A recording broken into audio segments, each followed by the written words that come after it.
Bonjour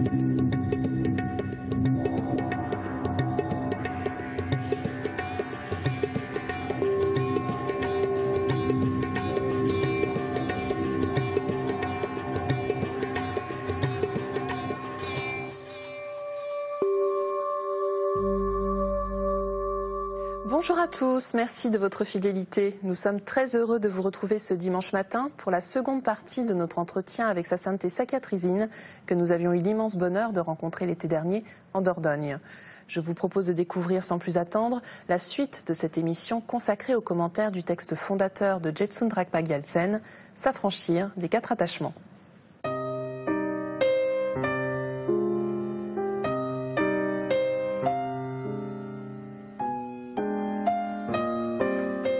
Nous nous retrouvons donc à la sonnerie, au centre bouddhiste tibétain de Chantloub, en plein cœur du Périgord, pour la seconde partie de notre entretien avec Sa Sainteté Saccatrisine, que nous rejoignons sans plus attendre.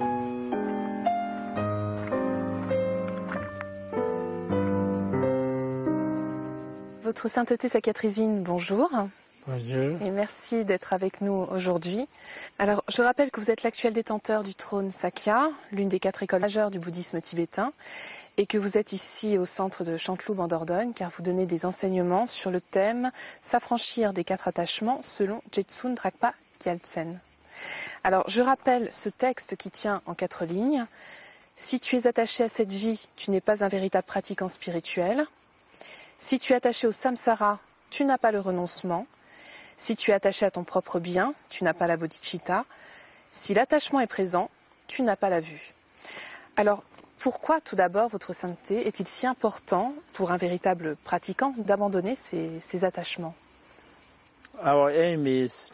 Parce que notre but est de nous libérer du samsara et de trouver une paix éternelle et un bonheur éternel. Pour accomplir cela, nous avons besoin de nous affranchir de ces attachements. Parce que tant que nous avons de l'attachement envers ces choses-là, nous ne pourrons jamais obtenir cette paix. Et donc, il est très important d'abandonner ces attachements. Tous ceux qui ont ces attachements ne pourront pas se libérer de la souffrance. Alors, la semaine dernière, nous avons pu voir le premier attachement. Le second attachement concerne le samsara. Qu'est-ce que le samsara, votre sainteté? Le samsara, cela veut dire le cycle des existences et notre vie. C'est comme, puisque nous croyons à la réincarnation. Donc cette vie n'est pas la seule que nous ayons. Nous avons un corps et un esprit. Le corps va changer. Quand nous mourrons à la mort, le corps sera abandonné d'une manière ou d'une autre, mais l'esprit, qui est déjà invisible, nous ne pouvons pas le voir. Nous ne pouvons pas le toucher. L'esprit est invisible.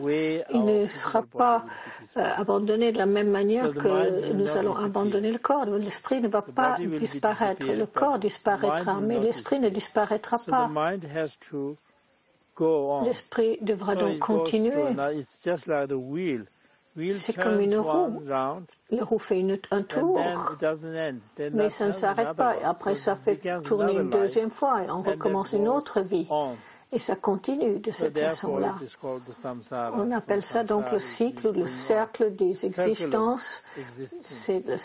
C'est comme une roue qui tourne, ça fait des cercles les uns après les autres. Ce n'est pas seulement nous, les êtres humains, mais aussi les animaux et tous les êtres vivants, sensibles, qui vivent dans ce monde. Cela est le samsara. Pourquoi plus précisément la souffrance est-elle inhérente au samsara? Parce que nous croyons que la véritable nature de l'esprit, que dans sa vraie nature, l'esprit est pur. C'est la nature de Bouddha, déjà éveillé, jamais obscurci ni souillé. Mais nous ne reconnaissons pas cette véritable nature. Au lieu de voir la nature véritable de l'esprit, nous nous attachons à l'idée d'un soi. Donc ça, c'est la plus grande souffrance. C'est une notion fausse. Si vous regardez, si vous cherchez où est le soi, on ne le trouve nulle part. ce soit. Ce n'est pas le corps, ce n'est pas le nom, ce n'est pas l'esprit. C'est quoi ce soi? On ne peut pas le trouver. Et pourtant, nous avons une tendance très puissante, une propension à nous attacher à l'idée d'un soi. C'est la plus grande ignorance. Et quand on s'attache à l'idée d'un soi, bien sûr, il y a soi et il y a les autres. Et donc, envers les autres, il y a soit de l'aversion, de la colère à leur égard. Il y a le désir pour tout ce qui nous est lié. De cette manière, cela forme les émotions négatives ou les souillures. À partir de là surgit l'orgueil, l'avarice, la jalousie, et ainsi de suite.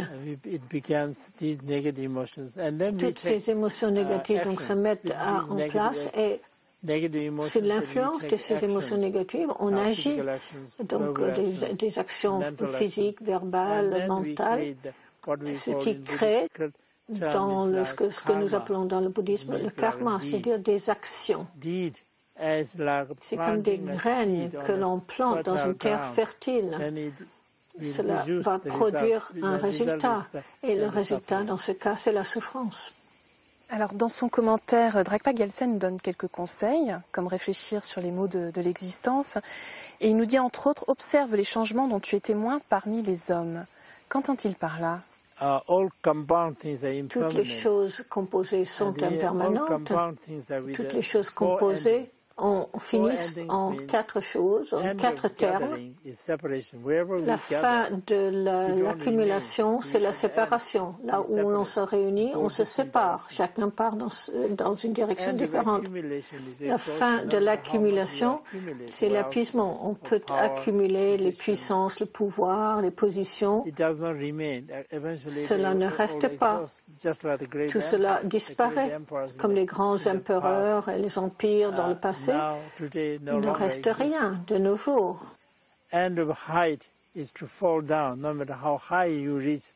que soient les hauteurs que l'on atteint, on finit toujours par tomber. On peut atteindre des positions très élevées, on finit toujours par chuter. Et la fin de la naissance est la mort. Tous ceux qui naissent vont forcément finir par mourir. Il n'y a pas un seul être qui soit né, qui ne soit pas mort. On est 100% sûr que tous ceux qui naissent dans cet univers vont finir par mourir. Alors, effectivement, votre sainteté, il s'agit de la question de l'impermanence. Et justement, le troisième patriarche poursuit cette réflexion en évoquant la mort. Et alors, lui, il nous dit, toute notre vie humaine se passe à faire des projets et la mort nous cueille en plein préparatif. Quand nous comprenons que cette vie ne vaut pas la peine qu'on s'y attache et que le samsara dans sa totalité n'est pas utile, que l'on naisse dans les mondes inférieurs ou supérieurs, même dans les mondes supérieurs, il n'y a rien de sûr, puisque tout peut arriver. Vous êtes la personne la plus puissante, la plus riche, mais n'importe quoi peut se passer. L'instant d'après, vous n'avez plus rien, tout est comme un rêve. Alors, on trouve dans ce texte une autre recommandation qui nous dit « Si tu es attaché à ton propre bien, tu n'as pas l'esprit d'éveil. » Qu'entend-on justement par là, votre sainteté? Un bodhicitta, c'est l'esprit d'éveil. Nous pensons, si nous croyons à la réincarnation, et donc on change d'une vie à l'autre, chaque vie, les parents, la vie, notre corps changé. Cette fois-ci, nous sommes nés ici, dans ce pays, avec ses parents, avec cette famille. Mais la prochaine fois, nous naîtrons dans un endroit différent, avec des parents différents, des proches différents, un corps différent. Donc on tourne et on tourne, et à chaque fois, ça change. Et chacun nous est lié. On est tous parents, famille. À un moment donné, ils ont été nos parents, nos proches, et ont changé de vie tant de fois, on ne les reconnaît pas. On considère que certains d'eux sont nos ennemis. Certains sont des amis, certains ils nous sont indifférents, on ne les connaît pas.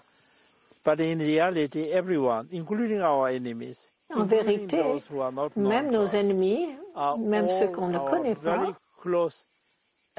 sont des membres de notre famille, nous sont proches, c'est des êtres qui nous ont été très chers, ils nous ont donné tellement d'amour, ils nous ont tellement aidés. Mais nous, on n'a pas rendu la bonté qu'on leur devait. On n'a pas pu les aider autant qu'ils nous ont aidés. Donc, dans cette vie, si vous êtes dans un endroit très en sécurité et que les êtres que vous aimez sont en train de souffrir, vous ne vous sentez pas bien. Si vous êtes une personne de bien, vous ne vous sentez pas heureux de les voir ainsi. Vous voulez préférer être auprès d'eux, essayer de les aider, d'être avec eux, de partager leurs souffrances et de les aider à résoudre leurs problèmes. Et donc, abandonner les autres êtres sensibles et chercher la libération pour soi-même, ce n'est pas correct, ce n'est pas juste. On ne peut pas faire ça. Donc, c'est ce que dit Kalpa Gyaltsen. Si vous recherchez votre intérêt propre, ce n'est pas l'esprit d'éveil. L'esprit d'éveil, c'est se tourner vers les autres et vouloir les aider. Donc, si vous voulez vraiment être libre de la souffrance et accomplir la paix éternelle, il faut penser aux autres. Vous devez abandonner vos intérêts propres et vous mettre au service des autres. Et là, en faisant cela, votre bien propre sera accompli en même temps que celui des autres.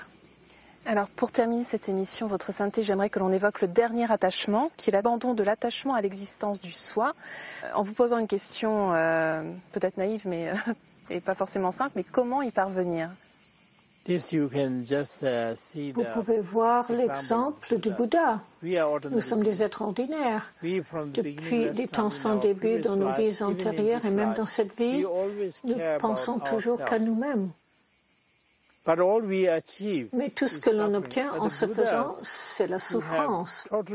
Les Bouddhas qui ont complètement abandonné tout attachement à leur intérêt propre et ont consacré tout leur temps et toute leur énergie pour faire le bien des autres. Et maintenant, ils sont non seulement totalement libres de la souffrance, mais ils ont gagné ces qualités immenses qui leur permettent de faire le bien des autres. Donc, leur dessein à eux et le dessein d'autrui, ils peuvent ainsi accomplir le double dessein des autres et le leur propre. Les êtres ordinaires qui ne travaillent que pour eux-mêmes et les bodhisattvas qui se mettent au service des autres, voyez ce que chacun de ces deux types ont gagné. Et en observant cela, on peut juger par soi-même et abandonner l'attachement à notre intérêt propre. Merci beaucoup, Votre Sainteté, pour ces éclairages et de nous avoir accompagnés pendant ces 2 émissions. Merci. Merci beaucoup.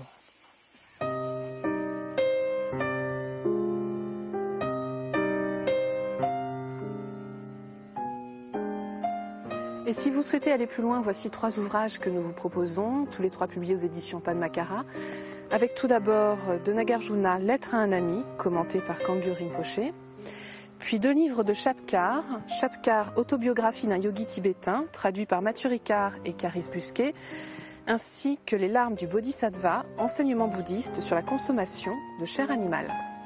C'est la fin de notre émission, vous pouvez la revoir pendant toute une semaine sur le site internet de France 2 en consultant plus.fr. Je vous souhaite une très belle journée, à dimanche prochain.